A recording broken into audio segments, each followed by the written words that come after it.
Ripple and XRP news here. So the RLUSD, its adoption is exploding at the moment. Now, it has just been listed on Kraken, and its volume is going through the roof at the moment. And this is absolutely amazing for the company Ripple, but also the stablecoin is built on the XRP ledger, and it is also being used on the Ethereum network. Now, the volume is slightly higher, or well, it's a lot higher on the Ethereum network at the moment, but it is also growing on the XRPL, which increases the amount of volume that is being used on the XRPL.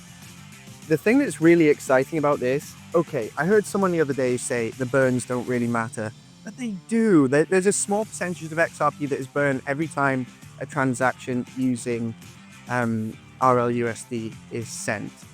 It is a small amount, but as adoption grows and grows and grows, more burns will happen. But also, if you're a bank or an institution and you're going to be using RLUSD, you're going to buy XRP and hold it to be used in those transaction fees. And also, you're aware that the value of XRP is going to go up. So it is in your interest to hold XRP. But if you're going to buy it and hold it to use in transactions, you're not likely to be trading it. So it takes more XRP off the market, which means the price is going to go up. But it is showing adoption here. And I have been quite surprised how quickly RLUSD is growing. They are doing it slow and steady, which is the best way to do it, because if any of you were around when Terra Luna and UST was around, wow, that's really caused a problem, and I will never forget that one. I think most people got burnt in that one. But more news with RLUSD, and it's very interesting here, is so Ripple are doing a pilot for relief effort in Kenya. It's interesting because obviously we're seeing stablecoins explode as one of the leading narratives at the moment in cryptocurrency, because it makes sense. It's payment and settlement instantly. It's far more efficient than using the traditional financial system. And there's other things you can do with this. So as we all know, the blockchain is open to anyone. You can see where transactions are going. Now, one of the biggest problems with a lot of countries that are developing is corruption. If you send money to a country, you don't know where that money is going to go.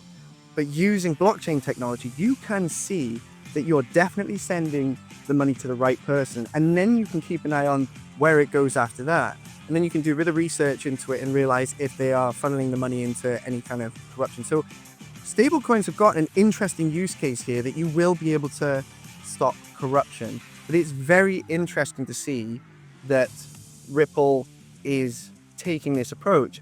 But again, if Ripple can do this to developing nations around the world, you can imagine how much adoption of RLUSD there will be. And then that gets people looking at XRP. Now, XRP has held up pretty well with the price action recently. And you can see that this is a crypto project and a crypto company that are actually starting to have a real use case. There's a lot of crypto projects out there that is all hype and speculation, and there's no real utility, there's no use case. And a lot of talk is about, are we going to go into a utility bull run? Maybe.